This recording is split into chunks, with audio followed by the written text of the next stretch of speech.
The Chronarian inheritance professor Alistair Finch was not a man easily startled. Decades spent peering into the unpredictable behaviors of experimental chronoton fields had inoculated him against most forms of surprise.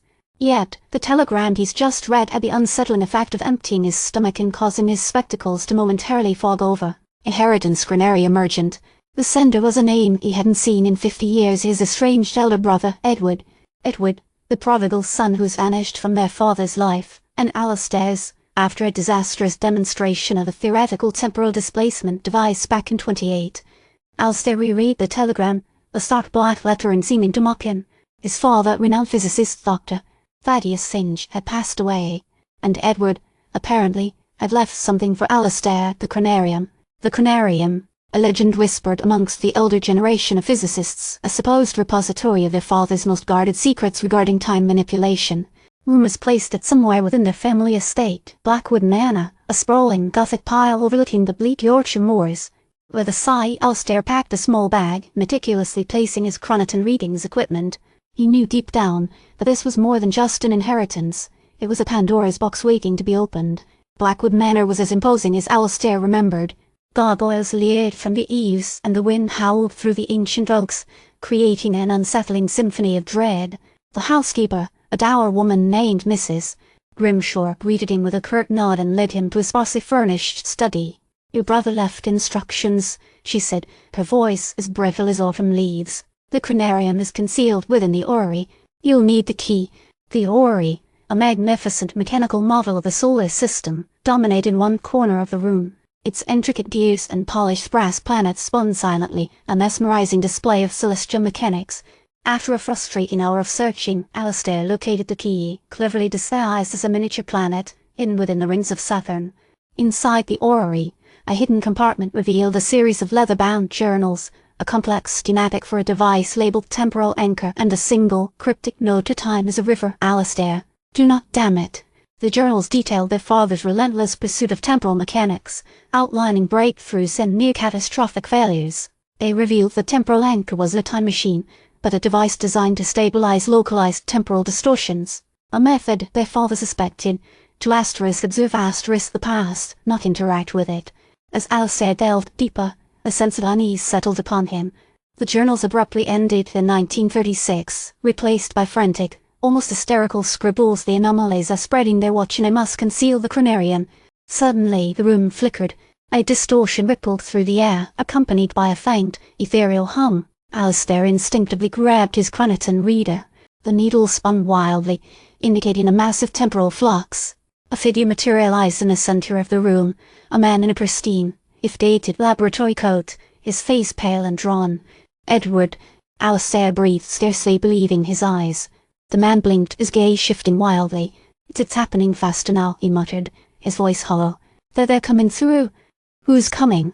Alistair pressed, his hand instinctively reaching for his chronoton disruptor. "The Chronomasters," Edward said, his eyes wide with terror. "Entities, beings from beyond time. They feed on temporal energy. My experiments, they attracted their attention." A wave of dizziness washed over Alistair. The room distorted further, objects shifting and blurring.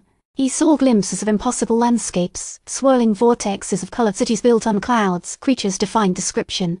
"The Temporal Anchor," Edward gasped. "It's not just a stabilizer, it's a beacon. You must dismantle it." Before Alistair could respond, a shimmering portal tore open in the wall, revealing a being of pure energy, its form constantly shifting, its presence radiating an oppressive aura of ancient power. "The Chronomasters have arrived," the energy being hissed, its voice echoing in Alistair's mind. "Your father's meddling has attracted our attention. The flow of time must be corrected." Alistair felt a primal instinct to survive kick in. He understood his father's note now: "Do not dam the river." The Temporal Anchor wasn't meant to be used, it was meant to be contained asterisk. He activated his chronoton disruptor, targeting the energy being. A pulse of disruptive energy rippled outwards, momentarily disrupting the entity's form. "Foolish mortal," the Chronomaster snarled. "You cannot stop us." Edward, his face contorted in anguish, lunged forward, grabbing Alistair's arm. "You must overload the anchor. Send it spiraling into a paradox. It's the only way to sever the connection." Alistair wrestled free, his mind racing.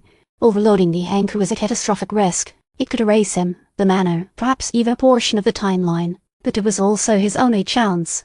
He began manipulating the anchor's controls, following Edward's frantic instructions. The device groaned and shuddered, emitting a high-pitched whine. The room vibrated violently. The Chronomasters converged, their forms coalescing into a unified, terrifying presence. "You dare defy us?" With a final, desperate push, Alistair activated the overload sequence. A blinding flash of light engulfed the room, followed by a deafening roar. When Alistair's vision cleared, he was lying on the floor, disoriented and bruised. The chronarium, the manor, everything seemed different. The Chronomasters were gone. Edward was nowhere to be seen. He stumbled to his feet, examining the device. The temporal anchor was a twisted rack of metal and wire, its purpose extinguished. Had he succeeded, or had he merely postponed the inevitable? He looked out the window, across the bleak Yorkshire moors. The wind still howled, but there was a new sense of stillness, a sense of anticipation. A single crimson rose bloomed impossibly on a nearby thorn bush, a vibrant splash of colour against the grey landscape. It was a flower that shouldn't have been there, a subtle, unsettling reminder that time once disturbed could never truly be put back in its place, and that the Chronomasters, vanished but not destroyed, would likely return. A telegram lay on the table. It was addressed to Alistair Finch. He hesitated, then picked it up. The message read: a report to Geneva. Urgent. Project Nightingale. Director Morale.